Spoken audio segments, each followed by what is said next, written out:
Hey, welcome everybody. It's time once again for another episode of WVU Marketing Communications Today. Brought to you as always by the good folks at West Virginia University's Marketing Communications program. It's an online graduate program where they explore unique MarComm strategies that will help you inform, persuade, and inspire audiences. That's our goal today. We're going to do all three. We're going to inform, persuade, and inspire. What do you say, Whitney? I'm all for it. Can't wait. Okay. Happy Thursday. Happy Thursday to you. What's it look like in the great state of Michigan today here? Blue sky and sun. Wow. Take a picture and send it to me. That doesn't happen very often. So what does happen is every week you bring the most interesting guests. And who have you got with you today? Jacelyn Swenson from IBM is with us today. What are you going to talk about today here?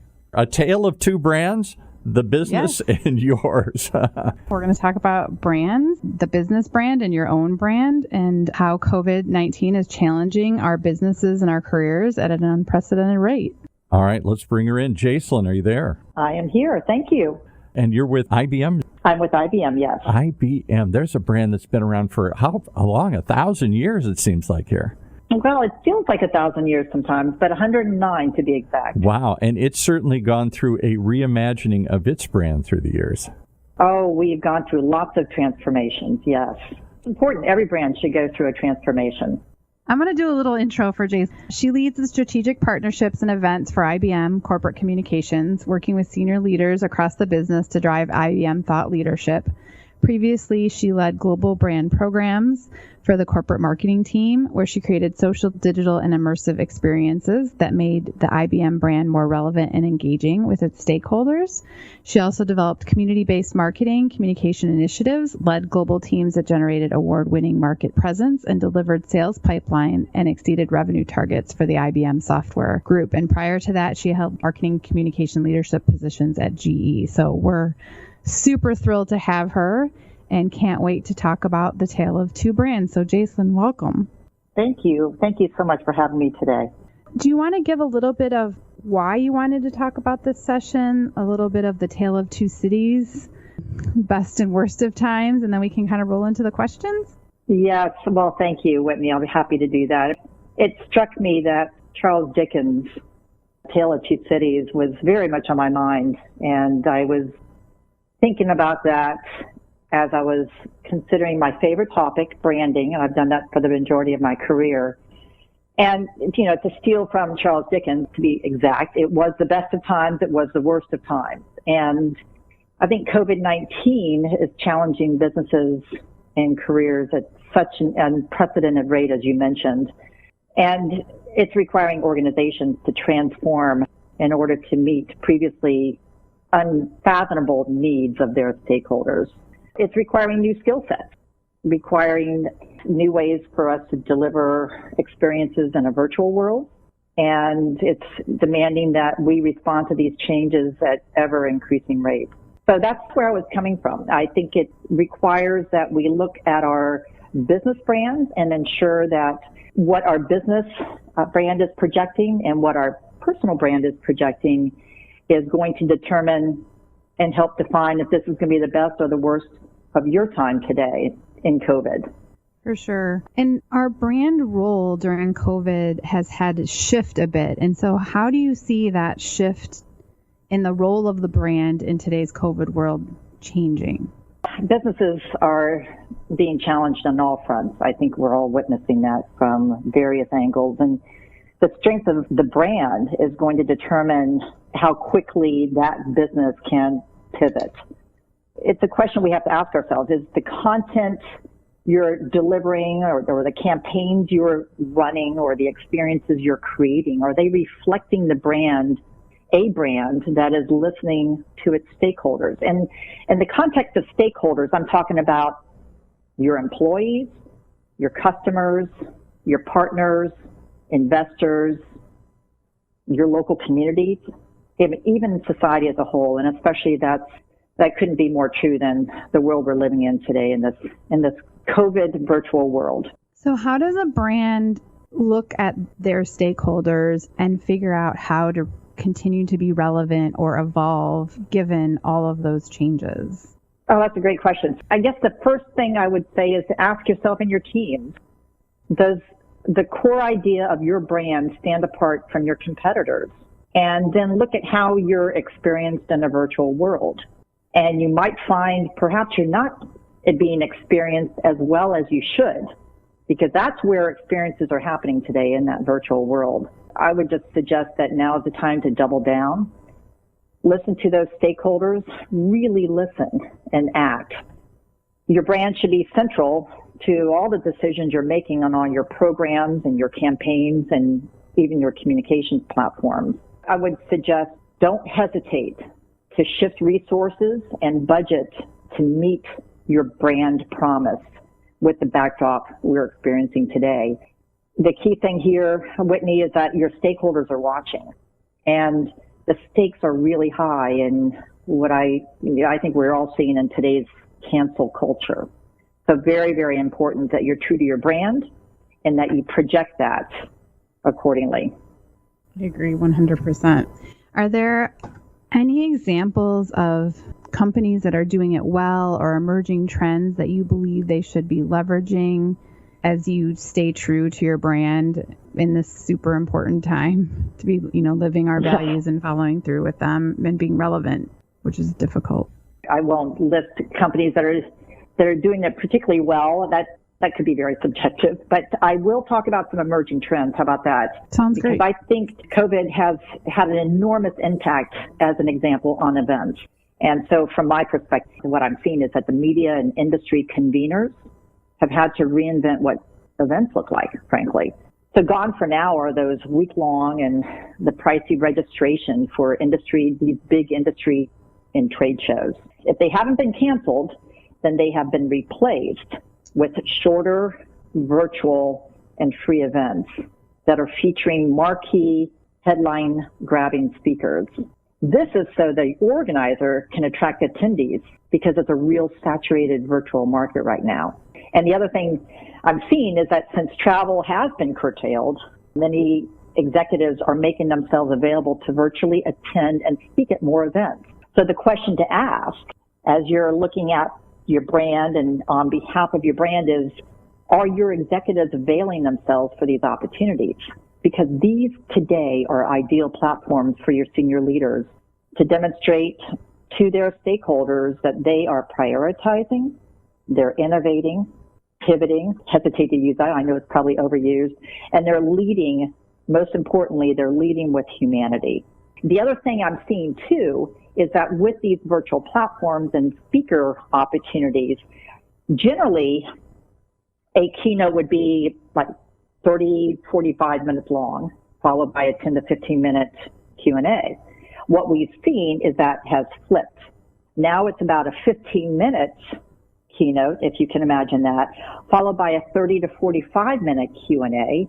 And that's because you can only have so much attention on that little screen, and the Q&A enables the convener to engage the audience, whether it's through asking the questions, through real-time polling. So that's something to keep in mind too, that you've got to provide a net communication. You've got to collapse that 30-minute keynote down to that 10 to 15-minute format. And so there's some adjustment that needs to be made too for those who are in charge of the thought leadership and messaging for their senior leaders. It sounds like virtual events are becoming normal, and the new, I know this is overused, but the new normal is that we're going to continue to do virtual events for the foreseeable future. Is that where you are seeing a differentiation versus cancellations? They're moving them to virtual? Well, a little bit of both. Yes, a lot are, I would say for the short term, they are going to be virtual. And it's what I say is a virtual experience economy right now. In fact, just yesterday, I think I saw that the World Economic Forum, they typically have their event in Davos the third week in January, and now that has been pushed out to the summertime. So either events are pushing them out so they can keep them physical or the, in real life IRL events, or they're going fully virtual. There might be a combination of the two. But one thing that we are seeing is that live streams and other virtual events will be the norm for a while. Platforms like LinkedIn, for instance, are investing and expanding their virtual event offerings so they can help brands enhance their virtual events. So that's suggesting to me that virtual events are going to be here to stay. So it's going to be part of the complement of experiences. It's going to be that channel that is going to require a lot more attention as you're making investments in your programs. And in fact, I saw an interesting quote, Whitney, recently. I saw this quote from a Reddit user, and it said, quote, "Adapt or die. If you can't adapt your business to the modern world, your business doesn't deserve to exist." You know, those are the words that make you stand up and pay attention a little bit in this new economy. Yeah, I got in a little bit of heat with my mother because I called someone out who was complaining about a business model, and I didn't say it quite that up front, but it's time for change. You need to adapt. And so then it started a very long conversation about how these are the times when change is necessary and you have to adapt and change your model, and everyone's doing it. We talked a little bit yesterday about ordering groceries online. I was fortunate enough, I have twins and had ordered groceries online for 8 years, but a lot of people had to learn and a lot of stores had to adapt. So I think 100% agreement with that. I think we want to move a little bit into what this means for our personal brands. And I think you hit on it when you talked about our leadership and using virtual events and having them speak. So that's their personal brand related back to the company. But how is our personal brand changing in all of this as well, and the way we use our personal brand? Well, that's a great question. The same principles I was sharing about the business brand apply to your personal brand. I would suggest to take the time now to look at your work and your activity on all your social channels. By that, I mean, what are your handles? What are your tweets, your feeds, your links, even the likes say about you? And are your experiences and your strengths, all your aspirations coming across? Are they clear and positioning you well for the needs of a virtual COVID world? What are all these experiences on the social channels saying about the experiences and the skills that you possess? But most importantly, what is missing? If you see all of that and something where you have very evident strength is not showing up, then you need to make some adjustments. But here's one thing I will add. One thing is very clear. The future workforce will change 100% and will require new skills. With that, I mean, growth is going to be fundamental to the foundation of any type of innovation. And to grow, you've got to step outside your comfort zone. But as you do that, you want to focus on the areas where you can excel best based on your natural strengths. That's going to be really key to not only your personal success, but also your professional success. That's awesome. I think we're ready to take a break. Yes, we are. Here we go. And the short break is just to remind you that this year's WVU Integrate Conference, the one we've attended every year for the past few years, it's moved online. Only makes sense. So now you can see marketing communications experts from a variety of industries who are going to show you how and what to say during this unprecedented time. You can view the schedule and tune into the live virtual sessions. You can check it out right now at integrate.wvu.edu. That's integrate.wvu.edu. And after you check that out, you may want to also delve a little further into West Virginia University's new Digital Marketing Communications Master's Degree program. It's fully online as well and can be completed in just a year. With built-in certifications from platforms like Google and Facebook, the program gives you both the strategy and the skills you need to reach audiences on those old media that we grew up with and these new ones that are emerging all around us. Learn more at Marketing Communications, that's plural, marketingcommunications.wvu.edu. Okay, we're talking with two giants here about how the world is shifting around us here, and can't wait to hear where this goes. I guess I have one quick question, and I ask everybody, and it's probably too soon to know. Is this the new normal? Once it's over, phew, we just go right back to the way things were. What do you guys think? Jason, I think it's first? the new normal. So we shouldn't. We're all pining to go back to the way it was. I'm not sure it rolls back to the way it was. I think people have got to adapt. They have to assume that a lot of this is going to stick. Don't you think, Jacelyn? Absolutely. There's a great quote. Growth and comfort cannot coexist. This is feeling very uncomfortable for all of us because this is a whole new world. And if you look back in history, there are similar situations where there were world wars or famines and the pandemic of, earlier in the 20th century. It all prompted change, adaptation. And the exciting thing, too, when we come out of it is a lot of innovation. So, I hesitate to say this is an exciting time because it's still very painful for all of us on many different levels. But out of it are a lot of exciting innovations. You look at the work that's being done on trying to find a vaccine for this at unprecedented rates. I'm encouraged. It's an opportunity for all of us to grow and to adapt and do things differently. The optimistic part of me wants us to take the good things that we're learning and the changes that we're making and carry them through, right? That's ultimately what we want from these experiences, right? Right before the break, Jacelyn, you started to talk about new skills and taking new skills and kind of playing to your strengths. How do you see those new skills emerging based on our situation? And it ties into, to your point, rapid vaccine development or evolution of food delivery, or it could be any number of things. But how do you see those new skills emerging as a result? One big area that is increasingly critical is data analytics. Now, it's funny coming from me. I am a self-proclaimed right brain person, but I have come to appreciate my left brain and my left brain friends because data is driving a lot of decision making and accelerating the rate of transformation for virtually all businesses and industries. In fact, I go back to the premise of this podcast that, what is it? Sitting at the crossroads of data-driven decision-making and modern marketing practices. I think that's exactly where we are because it is a little bit of an art and a science. And I see with data, what I've come to appreciate is that there are so many stories that are hidden in the numbers.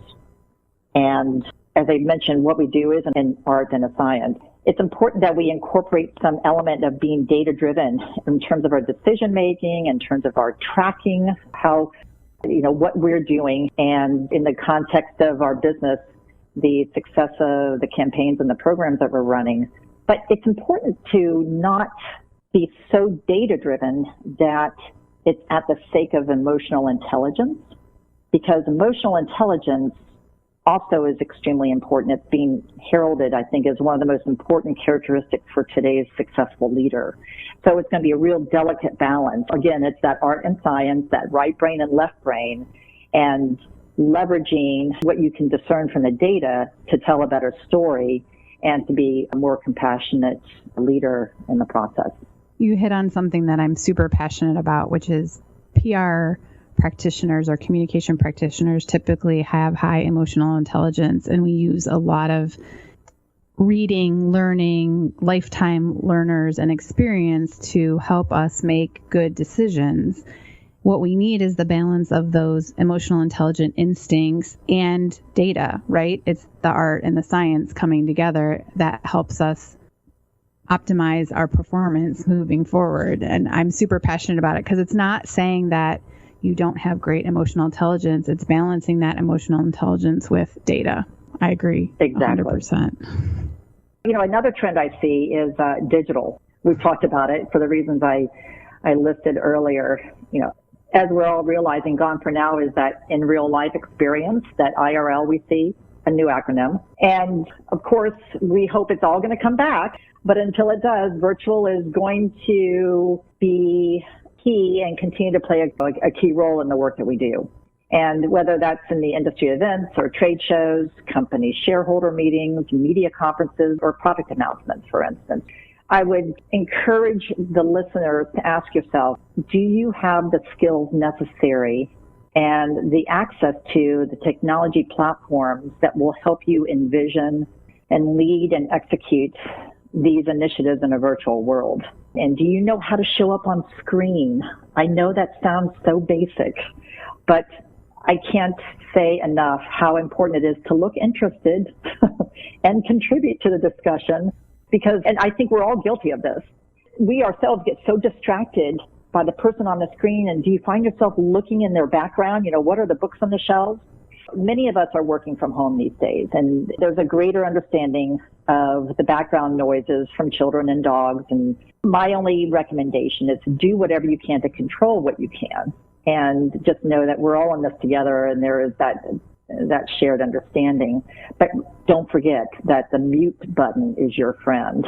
And for goodness sakes, you know, I've seen this on several occasions, and my recommendation is, please don't eat while you're participating in a web conference. That's my only request. Yeah, the mute button is definitely your friend. I'd much rather be talking on mute than not be on mute. So I think we have one last question.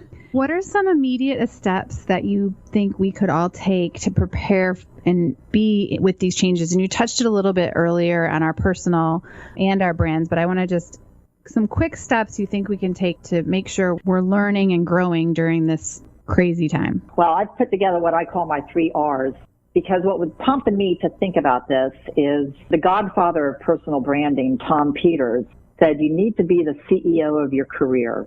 And these days, that's truer now more than ever. Take stock of where you are today. And I have this funny sort of habit of my own. Whenever I go to a mall or a state park, I always look for that "You Are Here" sign, because I always want to see where I am in the universe, you know, note where you are and where you need to go to get to your destination.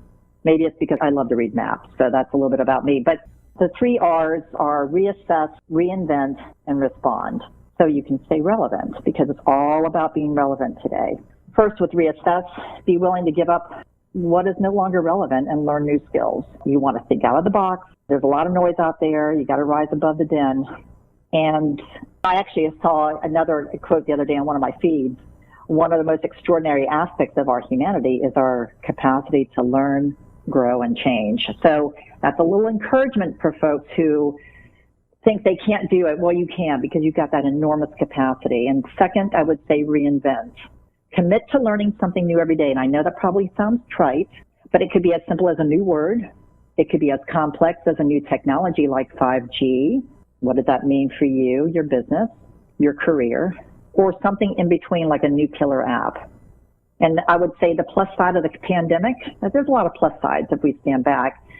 Painful too, truly. But the plus side are all the virtual learning options that are available thanks to technology. So think about it, whether it's in the form of a master's class, online tutorials, virtual seminars, or even podcasts like this one. So make sure you leverage your time to get that certificate, maybe even learn to code, get a better grasp of data analytics, like I discussed earlier, how the numbers can help you tell your story, even practicing writing more clearly and succinctly and with impact. I mean, little things like that you can do right now will pay dividends. And then finally, respond. Determine who you are and where you want to go. I would say take the time now to reestablish connection and insert yourself in the conversations that will help pave you to reach your goals.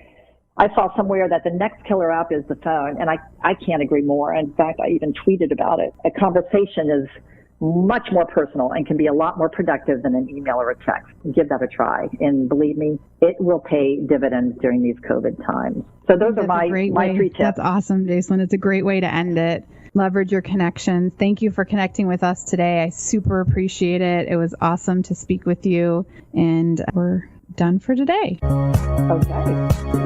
You've been listening to WVU Marketing Communications Today, brought to you live from West Virginia University, a weekly program that sits at the intersection of data-driven decision-making and marketing practice, only on the Funnel Radio Network, for at-work listeners like you.